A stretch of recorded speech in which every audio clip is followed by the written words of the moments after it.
We are a pro Derrick White channel. We got to get Derrick White his flowers.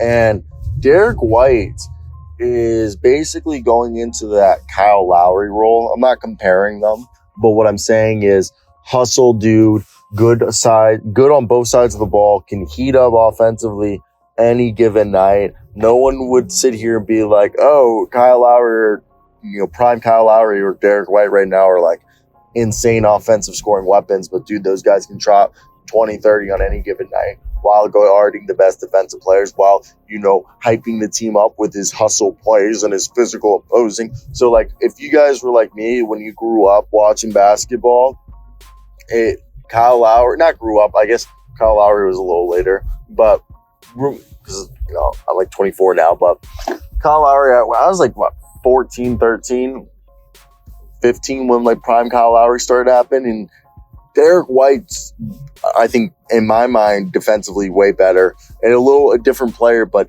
it gives me very similar vibes that like, oh my God, people are now starting to realize how good this guy is. Also, my girlfriend of like 4 years dated for like a month his cousin, Andy, who's like some white kid in like Colorado. That's my one. I guess I'm like 1 or 2 Kevin Bacon points away from knowing Derrick White personally, but that's here nor there. Kristaps Porzingis came out the other night or last night after the win over the Lakers, saying he didn't know how good Derrick White was. The quote is, "I didn't realize how good D. White was. He makes the right play all the time, and that's the perfect teammate you want." What a quote. And I'm here for the Derrick White train, guys. Derrick White's averaging 16.6 points, 49.5% from the field, 4 rebounds a game, 5.2 assists a night, like stealing a block. And this is a guy that it isn't his first time that he's averaged over 14 or 15, because like the last couple of years he's averaged 12 or 11 points, But back in San Antonio, his last 2 years, he was like a 15 points per game dog. And I became a fan of his in San Antonio. So when I saw that he ended up here on my Boston Celtics, well, I'm not necessarily a Boston Celtics fan. My dad is. My dad's a huge Celtics fan. So my dad was pretty stoked when they got him. But yeah, I wasn't surprised that he was starting to make money plays as soon as he started to get an increase of minutes, because people don't realize now that he's like a regular rotational guy, he's been huge. Because last year, his first year under Ime Udoka, he was like kind of like the sixth man. Now with Joe Mazzulla, last year he started to grow out of that six-man role, but like by the playoffs, and now they've used this guy to be like an offensive dynamo, and I think that's one of the most fun things about him.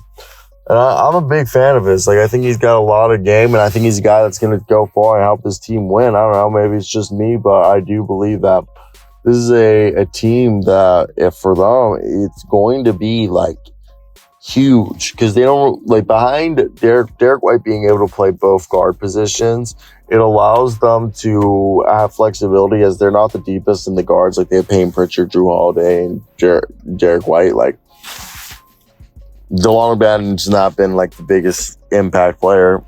So I think it's huge. It's huge for them. And I think it's going to be, a difference maker as the more and more the season goes on, having a guy who can guard multiple positions, be a defensive leader. And is he an all-star? That's the biggest question. Is he an all-star? And I think that's one that a lot of people are wondering. Should he be an all-star? I think, yeah. His stats might not scream off the page, but I think he is. I swear Derrick White got scarier without hair. Derrick White is just a menace. He's arguably the best defender at the guard position. It's incredible to think that the Boston Celtics have 2 of the best guard defenders on their team. And that's why they're a team that, with championship aspirations, they knew they had to make a switch. And it's crazy to think about how different this team is compared to last year's team. And they're still not getting the credit that they deserve, when we all know how big of a part Derrick White is of this. We all know how good this team is. But we're still acting like nothing's changed and that they're the same old Celtics when they're very clearly not. And I think that's something that's definitely frustrating Boston Celtics fans, like it should, because that's just not something. If this was any other team, I feel like there'd be more hype. And like, I mean, I feel like if Derrick White was doing this in LA, there'd be more hype, but it's Boston.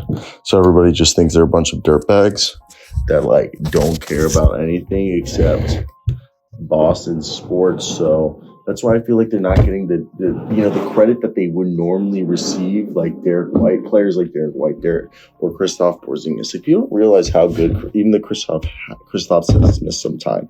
This team has been so freaking good this year that it's at a different level. Okay, the expectations are different. It's seriously, if they don't win a championship this year, this whole year is a waste. This whole year is a disappointment.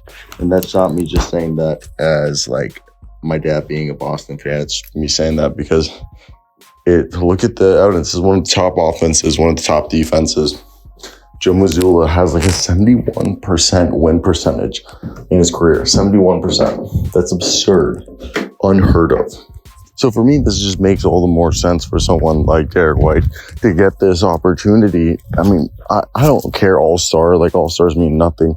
But, all-NBA would be cool. I think third-team all-NBA, if he continues on this route, is realistic to say the least and deserving.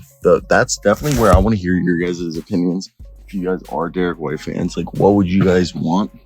Because seriously, like, I think this is a guy who is deserving of the opportunity and praise of being one of the best defenders, one of the best two-way players in the entire league. Okay, something that I feel like people aren't giving his cookies because he's on Boston, because the bald head, and I swear ever since he shaved his head, he's gone crazy. He's gone.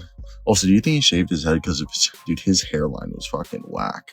No offense, man. You seem like a great guy, but god damn, Derrick White, your hairline was weird. Very weird hairline.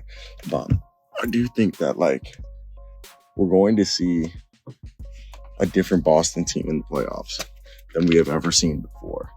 And a big part of that is Derrick White in year, technically 3, but 2.5 years he's been there.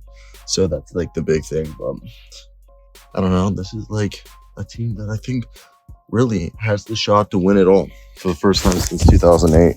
So kudos to them. So let me hear your opinions down below in the comments section. What else you guys would have liked to have heard? If there was anything else I might have missed, let me know. But that's basically going to be the video for today. And yeah, like, comment, subscribe, do all that good jazz. We're on the way to 20,000, so hit that. If you made it to the end of the video, hit that like and subscribe button. It'll mean the world. So yeah, peace out, everybody. I hope you guys did enjoy the day. But yeah, well, goodbye. We're milking this 8 minutes. So yeah.